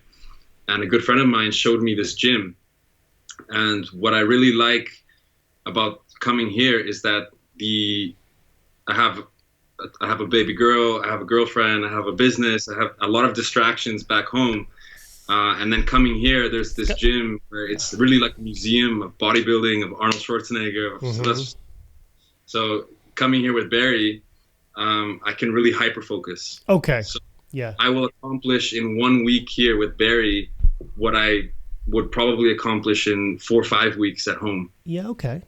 So it's really like a funnel. We come here to really accelerate the process. And then when I go back, I'm in that funnel. And then it breaks up a bit, and then we come back again. So it's really like a hyper-focus training camp. Like the gym that I train, Fox Gym in Holland, is great. I love it. It's my home gym. It's my home. But this gym has something else. Like we will film something later. It's like a museum. They've got like a real life Terminator here. Is it really? Jacket of Arnold. If you are here, you can spend it all day and look at all those things. So you feel the history. Is it far from Graz, where Arnold's originally from? Well, Vienna, it's where you mentioned, it's a little bit outside of Vienna, I think. Oh, so it's not too far then. Oh, so that's obviously where the influence of Arnold. I'm just wondering if it's just because he's Austrian and it's just an Austrian gym, No, it's not. I haven't seen a gym like this anywhere in the world. It's really different. Yeah. Okay. I honestly, you mentioned it to me the other week, and I'll have to look into it because it sounds amazing. Because I mean, you've got some great gyms. I've been over to Holland. We met in Rotterdam, and you've got some great gyms there, great bodybuilding scene. So I'm just curious why you've kind of, it's interesting to hear why you've decided to uproot yourself. But I suppose it's because it's distraction free, isn't it? And you can really focus. And I mean, because the thing is, if you're going to go from amateur to being in the Olympia in was it 4 or 5 months time, you really do need to have all your focus and all your energies put into that. So I think you could do it. I believe you could do it. I mean, Berry's obviously got faith in you with your physique. He spotted it years ago, so it's exciting. So don't forget, that I went for the first time that I ever went to the gym. That I literally went back home and I told my mother, I'm not going to do the commando. So she was kind of relieved. So what are you going to do in life now? So the first week I told her I'm going to be world champion bodybuilding. So it's a similar story. This is how that was 1980. Was that no? That wasn't 1985. You did your first Olympia, so it was probably around about 82, 83. No, like 1997. So my first competition was in 1980. Oh, 1980. Yeah, because 85 was your first Olympia, and you were how old were you there? 23 in your first Olympia, was it? First Olympia, yeah. 23 years old in his first Olympia. It's incredible. And sixth place. Yes. That was Gothenburg, Sweden, wasn't it? No, that was 87. Okay. And 85 was Brussels. Oh, 86, Brussels. Columbus, Ohio. Mm-hmm. 88, of course, was Los Angeles. Still considered by a lot of people like one of the most best Olympia because of condition-wise of all the athletes. Yeah. So are you helping? So what elements of Tavi's prep are you taking? Is it everything? The diet, the training, the posing? Is it everything? Well, that's very interesting because, I've got my online coaching program and a platform. And that's why I really focus on those things that you're naming. Yeah. But dealing here with somebody like with an engineer, his company called Body Engineers. So he has a lot of knowledge. Yeah. So we are melting together as far as that aspect. And it's not like I'm not telling you have to eat this. We are both listening to his body and we know what works. We do a totally different approach with Tavi than I would do with somebody else. So that's the biggest coaching aspect would probably be the mental part. Oh, really? Okay, that's interesting. Yeah. So I just to add to that, I have obviously a very stressful life. Very stressful. You've certainly taken on a lot, I think. Whether you see it on my social media or not, I do have a very stressful life, and I do, sometimes suffer from a lot of anxieties and depressions and things like that. And Berry's just the same mindset, the same level of thinking, but also on the spiritual side. So for me, it's really like when I'm with him, I can really hyper focus. Yeah. I take myself away from my distractions, and then he helps me get away from my mental distractions as well. So that's the information, the knowledge is already there, but it's hard to really execute it when you're being pulled in so many different directions. So I really, his influence on me is obviously he does help a lot with the posing and things like that. We are basically a melting pot of just all our. How old are you, Tavi? How old am I? Yeah. 30. 30. So you've already achieved so much. Do you think maybe you've taken on too many different things at once, or do you think that's where the stress comes from, or what's causing the anxiety that is? Because you seem to be successful at everything you do, or is that why? Because you're successful at so many different things. Tell us. Can I make a little intro? Yeah, go ahead. Go on then. Go on, Barry. Give us your 5 cents, 10 cents. Yeah, the way Tavi and I are, we were looking at life. We have like certain values and morals and all those kinds of things. So for Tavi, when he started, he built up his imperium. Well, when in his early 20s, and now he's 30, and now of course he realized that there are. Back in the day, nobody wants to have anything of him. But now, during the time that he was getting famous, building his empire, having money all of a sudden, everybody wanted something from him. Yeah. So, like, well, let me put it real easy. There are people that just screw them badly, so that causes a lot of stress. What do you say to that, Tavi? Do you agree? Yeah. But we become always better and stronger. I mean, the best way to say it is that he's really like my dad. Yeah. No, I've heard that with like Swiss pro Nicolas Vulio and Patrick Tour. He kind of sees him almost like as like a father figure, a guiding figure, or it's so obviously it's more than just telling you what to train, what to do. It's more about kind of trying to bring out the best in you as an athlete, but also as a person. Exactly. Yeah. Perfect description. Yeah. So what about the tell us about the posing. Come on, he must have helped you with your posing.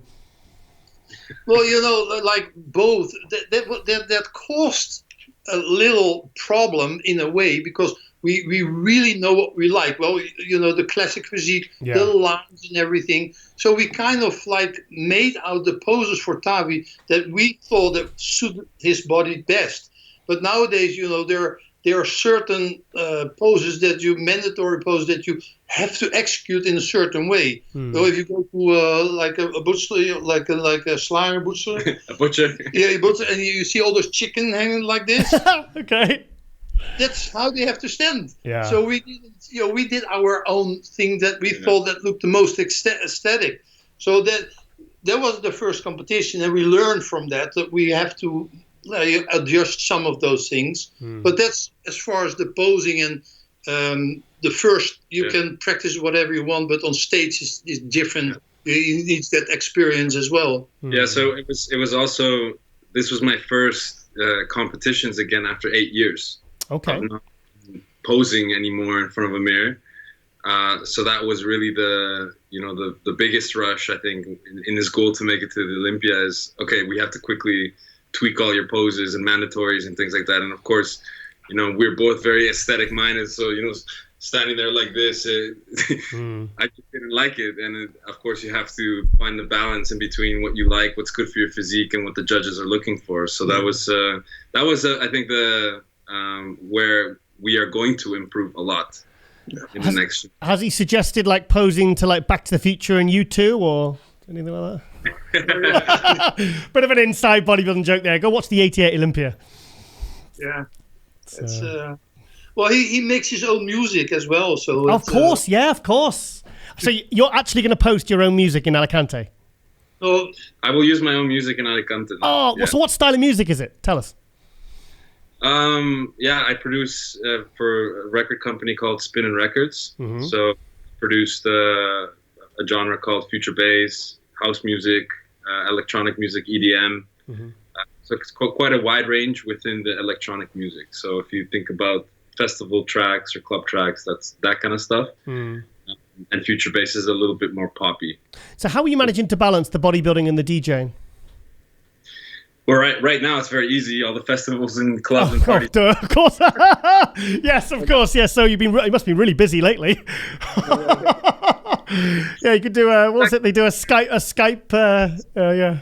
Sorry, my mistake. You would have joined me for sure in the last 6 months somewhere, but so it's been managing is actually not that difficult. I mean, if you're a DJ that depends on the income from your gigs, then you're going to be touring weekly, daily. Constant like that, but I don't depend on the income from my music, so I can be very picky with what I do when I do it. I really want to do in moments. I really want to do them. So, bodybuilding, my business, gives me the pleasure of being able to choose my my moments for my music, so I don't actually have to become dependent on my income. I'm just thinking, actually, it's just been going through my head that if you're approaching this like a business and not kind of getting pulled into the party scene like a lot of kind of DJs do, and you're picking and choosing what you want to do, you could just do 1 gig a week, and literally that could really help your kind of whole lifestyle, really, as a bodybuilder, as an athlete. I don't see it as being detrimental if you're smart, which you clearly are. That's exactly what I'm doing. There you go. Fantastic. So, Berry, tell us about the DeMey 88, because, obviously, I helped you a little bit last year with a couple of things, and you've put so much... You put so much work into this. Tell us about how, since you've launched, how it's going. Tell us about it. Well, nowadays everybody, and I received a lot of emails and on Instagram, like on social media. Well, how do you do this and how do you do that and how do you prepare for contest and what's your nutrition ideas? And because they are very specific, as for concern like macro ratios and all those kind of things, I developed the May 88 platform, and in there I call it the nutrition application, and people, they can read about the May 88 method. It is all explained, but they don't even have to think. When the thing will calculate everything for you. So it's not just like something like that it tracks. It also does the calculations with all the information that you put in there. So that's a big difference than compared to any other online coaching programs. Yeah, so it's going well, because like I said, you put so much time and effort, and it was like, I'm not going to launch this for another. And I was like, how much are you actually doing? I mean, it sounded so kind of complex, So are you happy with how it's going?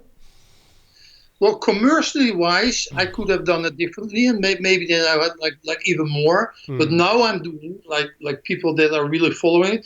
I have like a certain certain target group that really like it, and everybody that's really commit to the program, they have 100% results, and that's makes me sad. And the thing also, Corona, maybe it slowed down a little bit, but the people that I have, I'm telling them, when they doubt, just start it, and they all satisfied. So it's recently, actually just last week, I launched an ebook about the May 88 method, and so people, because it's difficult to explain in a few words, but so people can read the method and see where it's all about. And what I know now, as soon as they read it, they get really interested, and they sign up for the program. So you have Tavi, your daughter, and you have Zach Ainsley. Are they your three main athletes in your team? Well, people that are known, but I've got more athletes. And also, what I never realized, and we were talking about it the other day, first I wanted to focus more, target on the younger people and all those guys. But since I'm not getting in shape. I'm in shape my whole life. Honestly, in shape all year. Barry, can you say your age, please? Can you say it, please? 68. 68. That's my age. No, just ask for the triceps always. Just and there's no Photoshop. I've seen these triceps in real life. But actually, I realize people, that gives me credit. So I have guys now, and you see, I'm really proud of it because it's like my baby. You said you work so hard for it and for so long. I have people from 50. I have a guy from 55. They literally train their whole life, and they get the success with me in 3 months that they never had. Okay. And it's not about the biggest compliment. I have this one guy, an athlete. He started with me in January. And because he's so enthusiastic, they also want to do personal training.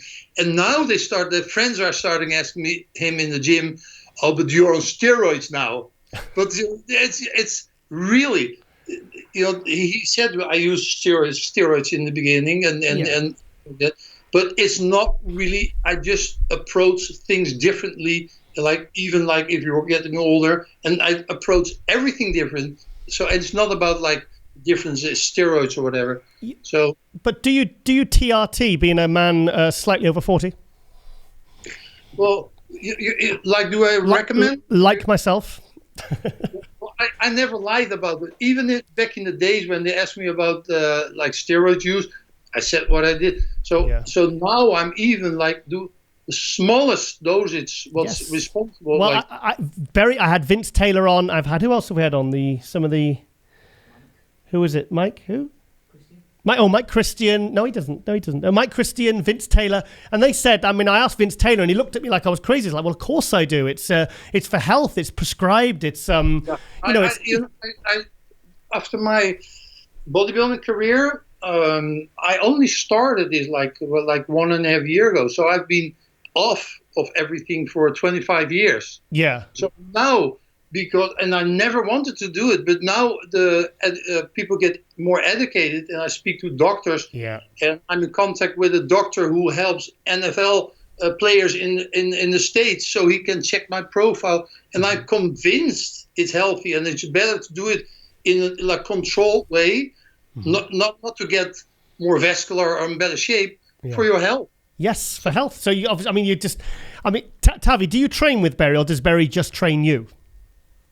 No, we train together. We train separate. Everything. Does he train? Does he still train as hard as he used to? He trains still. Yeah. He's still very hard. And we meet a lot of people mutually. We're together a lot in the gym, and everybody's just shocked at how he looks. Obviously. Yeah. So he said it himself. It's what he does is just very inspiring for anybody, between 40 and 60 years old, because look at any other 40 or 60-year-old, they're just not feeling like he feels like. How old do you feel? 20. But the thing is, I love it. If you see my Instagram post today, I love it the same way that from the moment that I started. But it's not just genetics. I got this. I take this as an example. It's everything. It's not.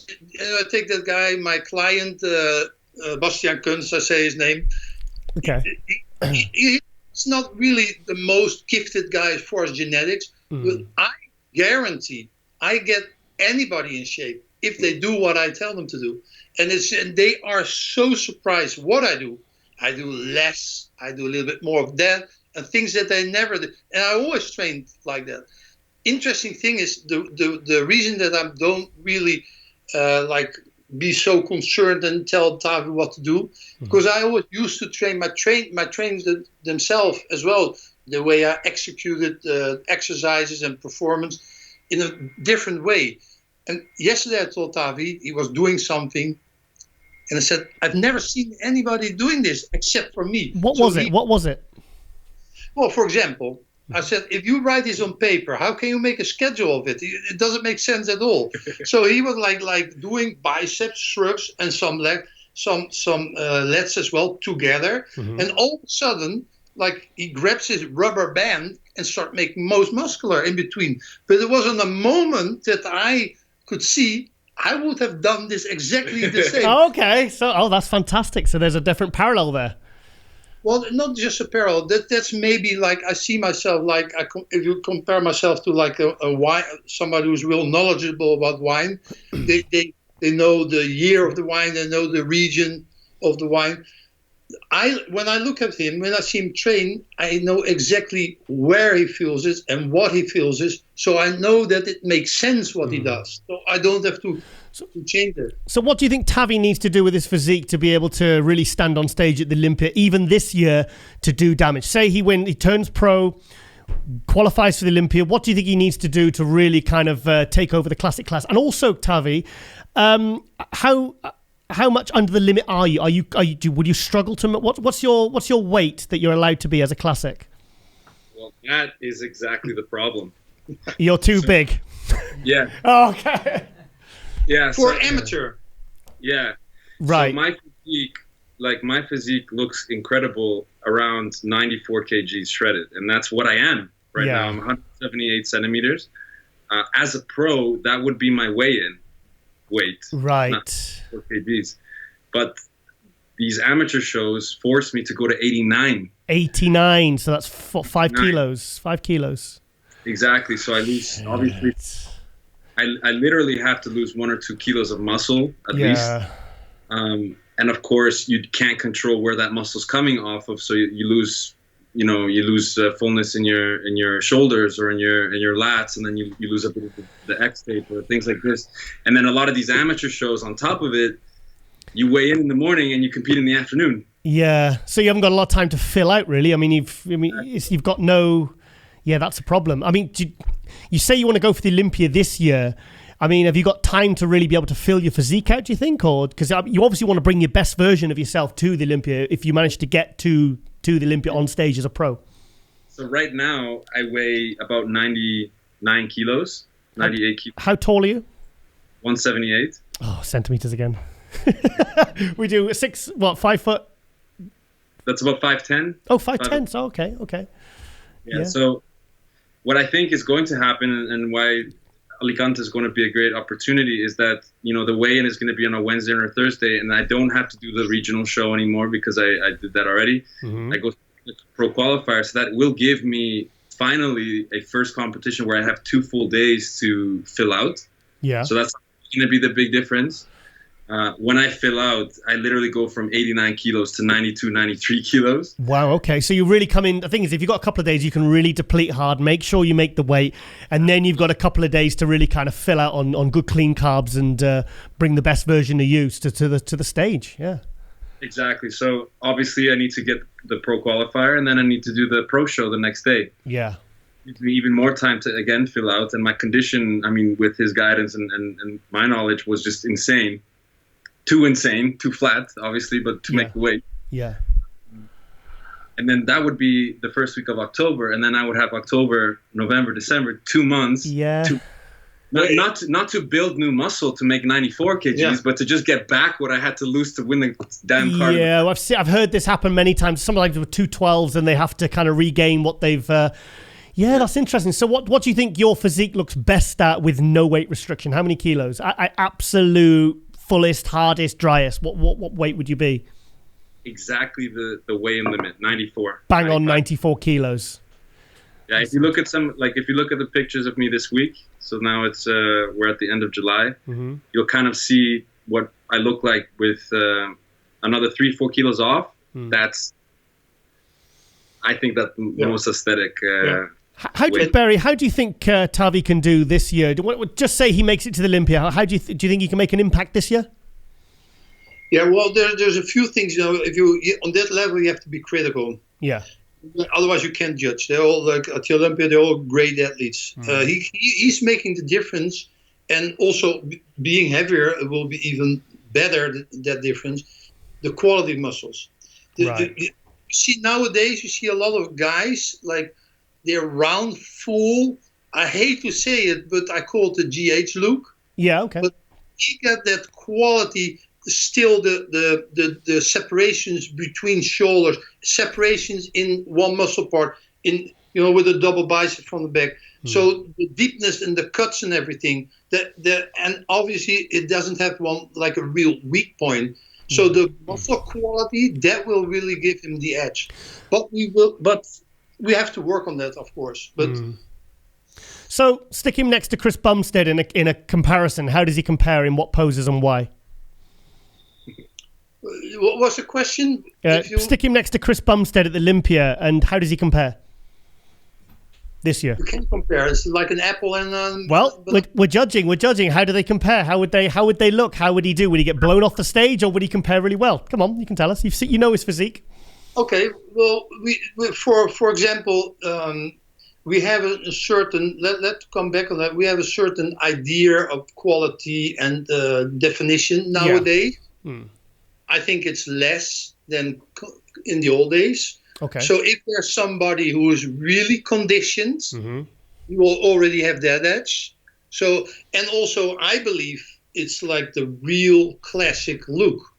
So I can't say who's going to win. I want to know how he compares. I want to know how because obviously Chris Bumstead is the current classic Mr. Olympia. I want to know how Tavi, who's still amateur, will look next to him in several months' time. I just want to know, kind of where he sits in the in the rankings. Because obviously you got a lot of faith in him to think that he can stand on stage at Olympia this year. Because I mean, you must have a really good knowledge of his physique to know that. Well, I'm very objective. Yeah. We call it the road to the Olympia. So we're on that Olympia stage. But then again, if you ask that question, people will go like, okay, maybe Chris is a little bit off this year. No, there's one guy next to you who's really complete, and there's hard density. Density. That's actually the name of the game. They're all ripped nowadays, or like low body fat, but density.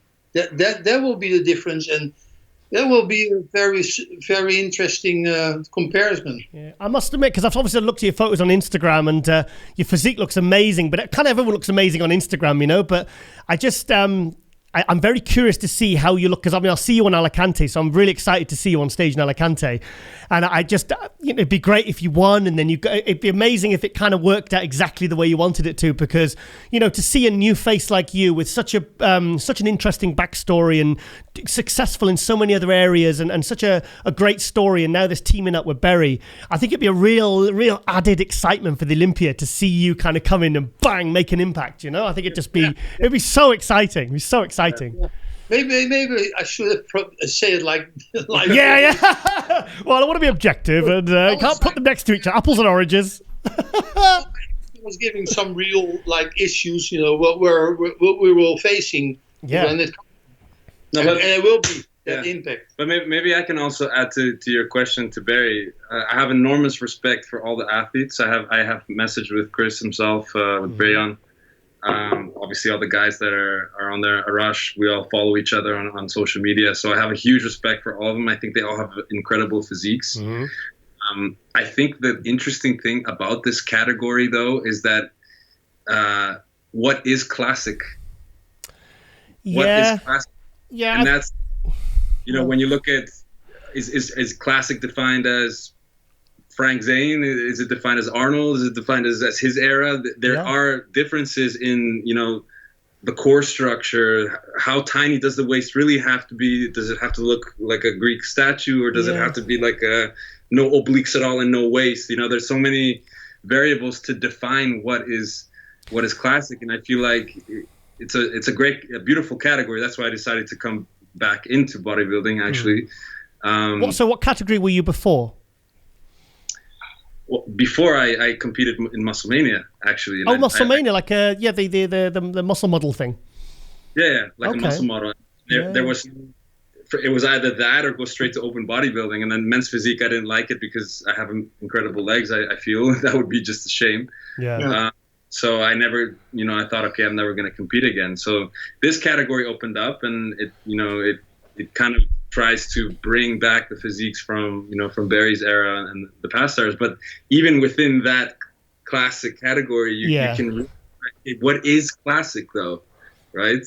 And that's why I think anybody on that stage any year could win.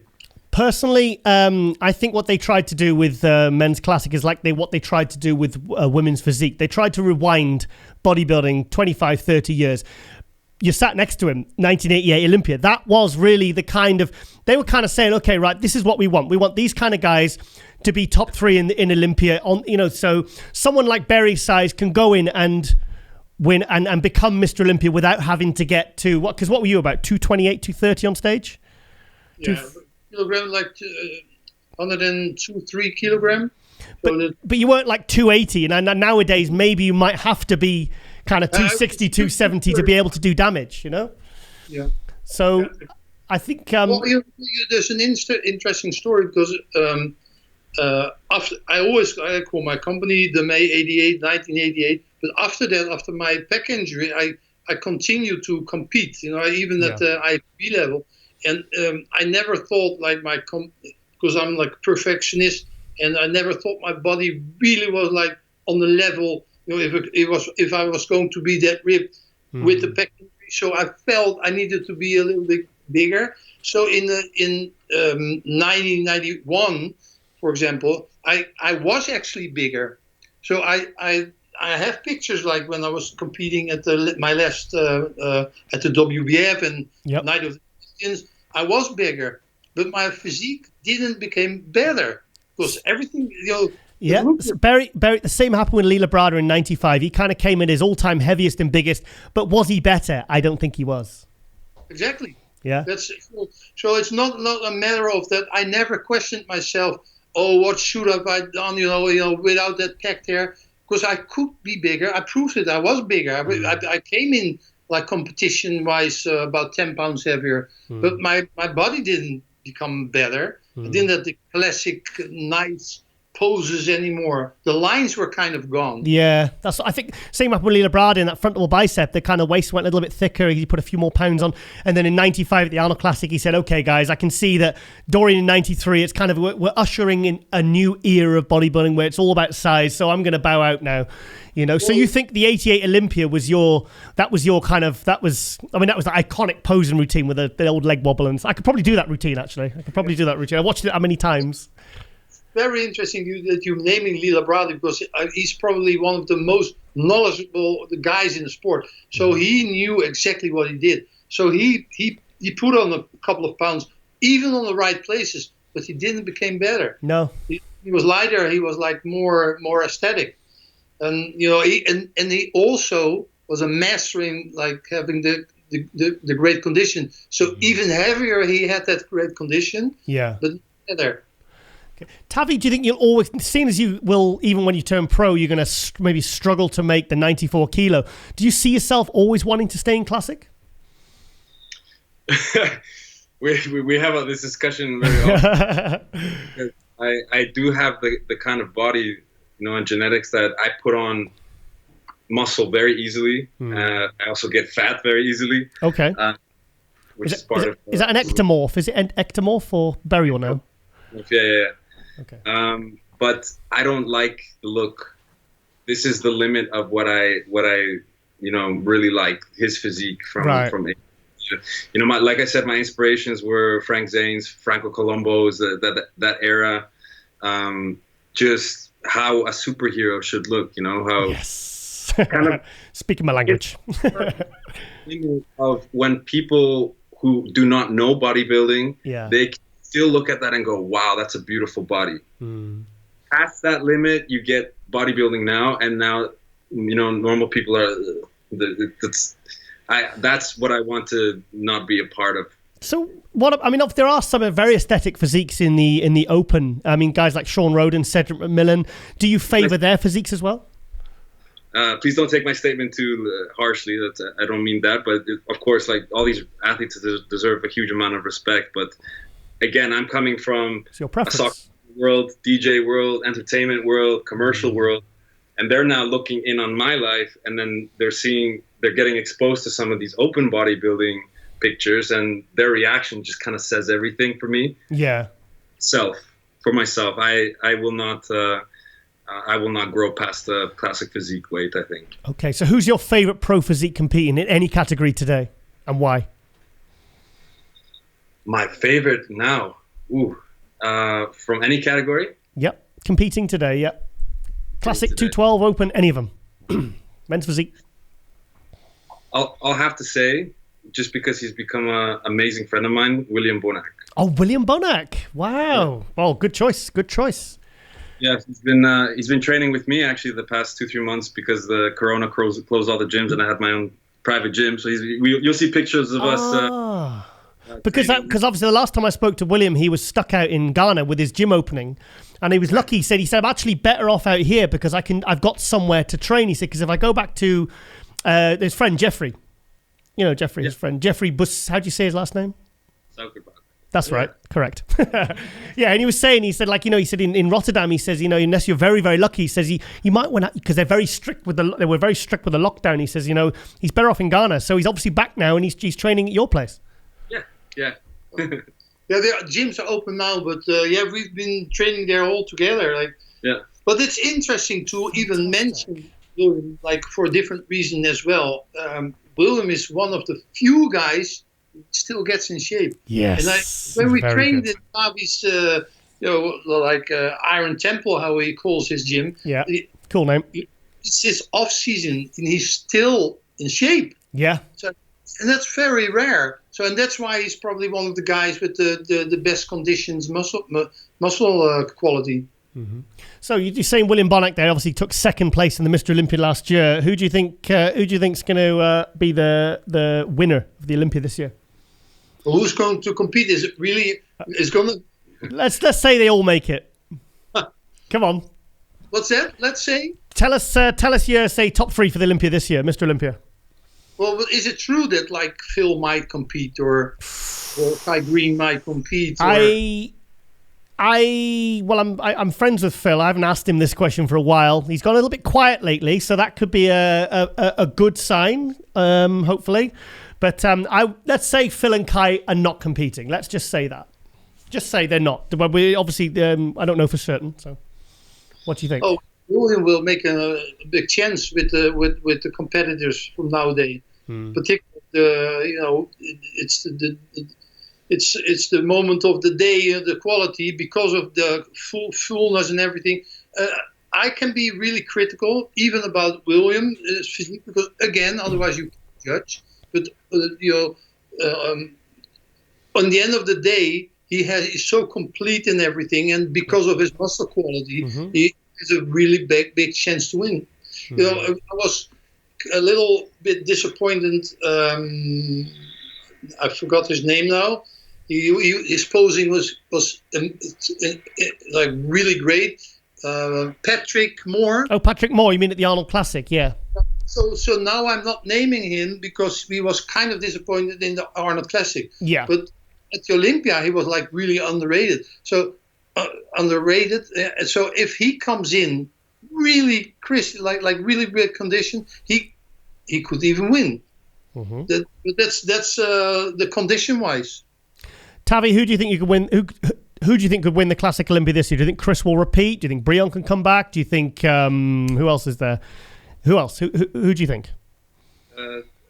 That new guy, Tavi. Yeah, I actually fed that one to him, didn't I? Yeah. Fantastic. Like I said, I have enormous respect for all the guys, so I would not feel comfortable to try to choose one of them. And like I said, you can. Come on. Question, like I did, I feel that the classic physique category, it is one that can be quite broad in the genetics that they choose. So it's okay. So what is your the scenario where I don't compete at the Olympia? Yeah. Okay. Yeah. Who really stood out for me the last while with his aesthetics and with not only that, his posing, I believe is Ruffin. Oh yeah. Oh, Terence Ruffin. Yeah. Unbelievable. Yeah, so he stood out just because he's unique. His posing routine was elegant. He had an amazing showing at the Arnold Classic. I think he didn't quite win, but yeah, he was second. Yeah, I felt that that's who I would have chosen. Again, another cool guy that we follow each other. Never really met him, but a lot of respect between the athletes. Do you feel that Terence Ruffin fits your criteria of how you see the Classic?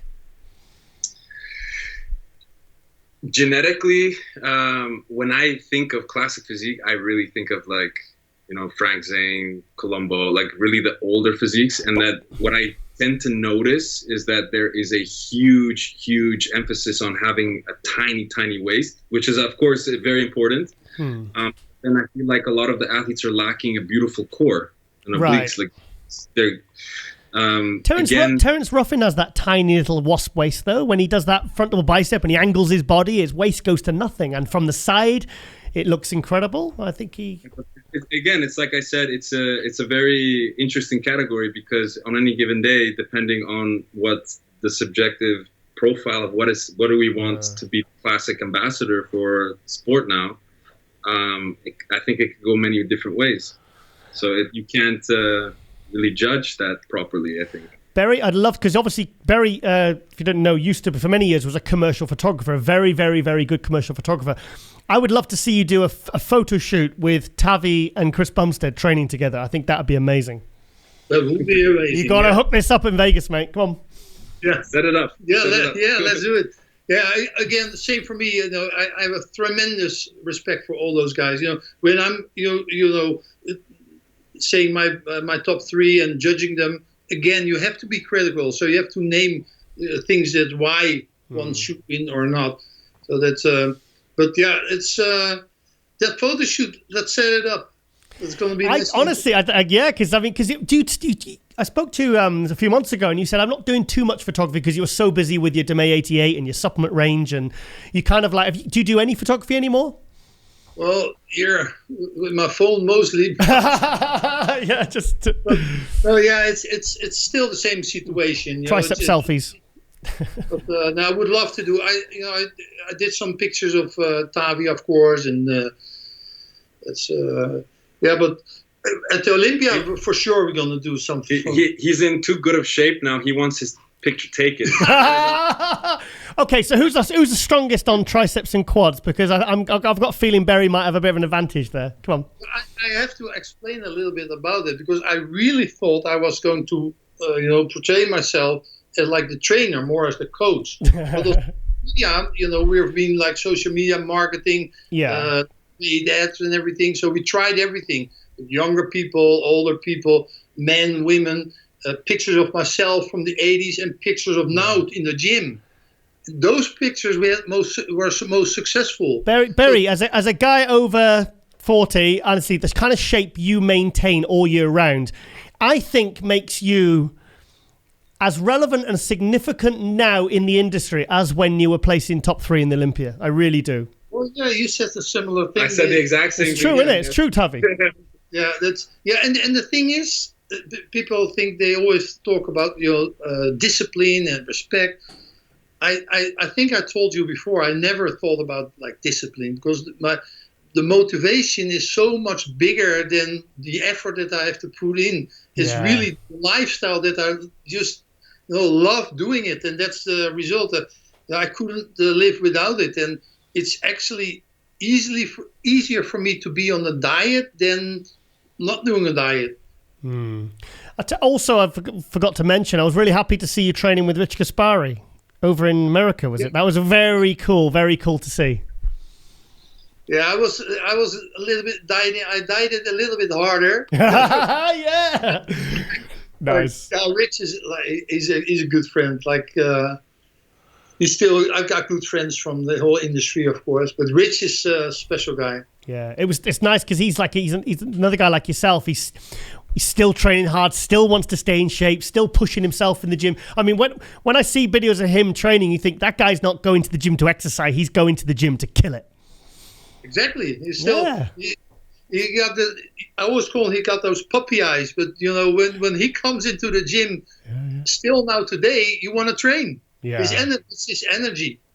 Were you good friends? Obviously, because he took second at the '88 Olympia, you took third. Obviously, you would have been like close rivals. Were you friends then, or were you kind of like Dorian and Flex Wheeler or Sean Ray or whatever? They weren't friends at the time, but now they've become friends. Did you have a close friendship, or was it a rivalry back then? Completely close friends. Oh, really? Wow. It started in 1983 when I met him at the Universe in Las Vegas for the first time. Yeah. So he came up to me. We just met for the first time, and the next day, of course, was the second time. He came up to me, and we didn't really know each other. He looked concerned and said, "Well, you think I just had sex? Sex? Do you think it hurt my shape?" He stole his abs. Nice. We started laughing. And then you partied, and the rest is cool. Like Rich is like really close friend, back in the days, and I never saw him, of course, as a competitor, but I never felt bad that I was behind him because I appreciate it's a subjective sport, and I appreciate his physique, and he had a couple of things that set him apart from a lot of other things. In '88, it was in Los Angeles, so we were all training in Gold Gym. I remember one day I was completely done with my diet and training. I had my second training. Just had enough. Rich walked in and he started training. I just started again. That's the kind of... Wow. Well, there was the kind of pre-workout boosters we had back then. Yeah. Berry, I was talking to Peter McGough, and I said, Peter, from all the Olympias you've been to, from 1982 onwards, you went to every single one. Which was your favourite and why? And he said it was the 1988 Olympia because that was the year it was held in Los Angeles. And that was the year, he says, that you went into Gold's Gym, and he says there was Berry DeMey, Rich Gaspari, Lee Haney, Mike Christian. They were all there. Tom Platz was there training. And he said, for me, he says, that was the most special Olympia because Samir Banu, Mike Christian, the Gary Stridham, it was just like, that was such a like it was such an iconic Olympia. I mean, that top 5. I mean, Gary Stridham, Lee Haney, yourself. You know, Mike Christian didn't do that one, did he? But yeah, it was that. Obviously, that's probably your favorite Olympia, then, wasn't it? Well, interesting is because in '87 everybody came in a little bit bigger, and not like 90% like condition wise. In '88, because maybe of this reason, because we were all like in Gold Gym, everybody was like, even the last guy, everybody was in shape. So that's maybe there was the Gold Gym magic back in the days. Yeah. Do you still stay in contact with people like Lee Haney, Gary Stridham, Mike Quinn, Mike Christian? So some of the guys, like in particular, like Labrada and Rich, of course, and when I go to the Olympia, just it's one big like family meeting again and having the old stories. Do you like hearing all these stories, Tavi? Because I can see you smiling whenever he talks about the classic days, you know, of the '88 Olympia and all that. Do you love all that? Yeah, I love it. I learned so much from his experience, and it's also just really nice to hear the friendships and the rivalries in a positive manner that are, you know, it's not everybody trying to destroy each other. And it is kind of the same way even in the influencer world. You know, we're all kind of friends and we all support each other in our certain ways. And I think that's really beautiful, because in the end, what we really want is we want bodybuilding to be more popular, right?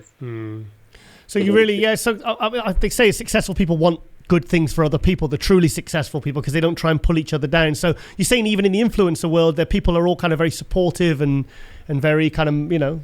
Not all the time, but in the end, it's like I said, you know, of course I want to win. Of course I'm competitive. Of course I'm gonna come in first place in my but at the same time, I want to come first place in a sport that I can help also get bigger.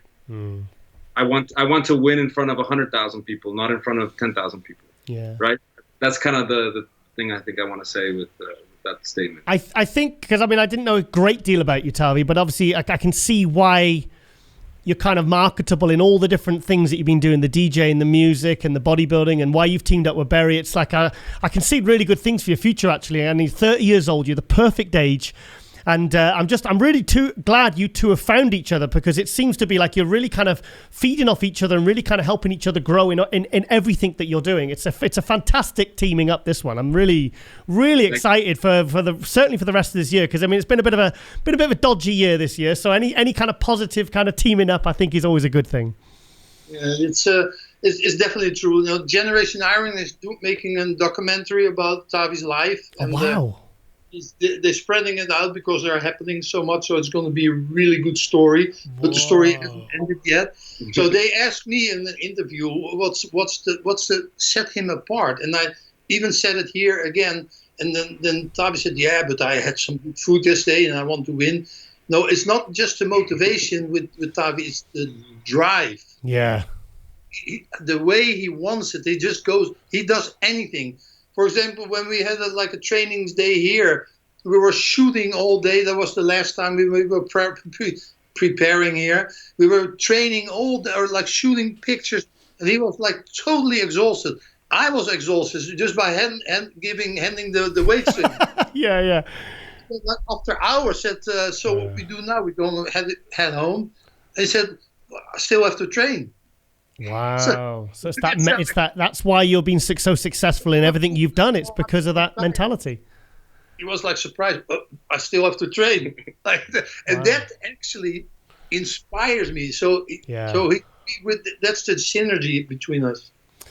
Well, guys, this has been absolutely amazing. Really glad I got you two on for the first episode of season 3. I just wish you. I will be in Alicante. I'm gonna be there.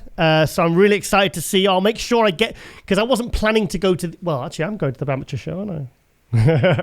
Yeah. So we'll be at the amateur show. So I'm excited to watch you come out on stage, because I really want to see.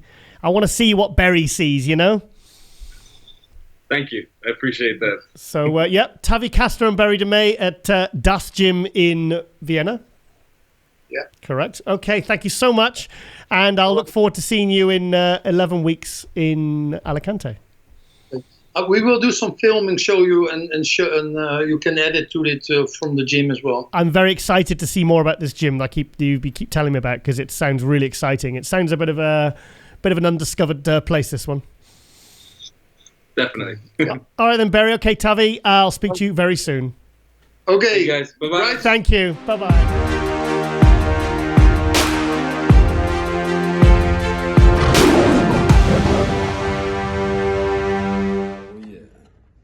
Oh! Hey Tavi, how does it taste? How does third place taste? How does fourth place taste? How does eat the whole thing? How does last place taste?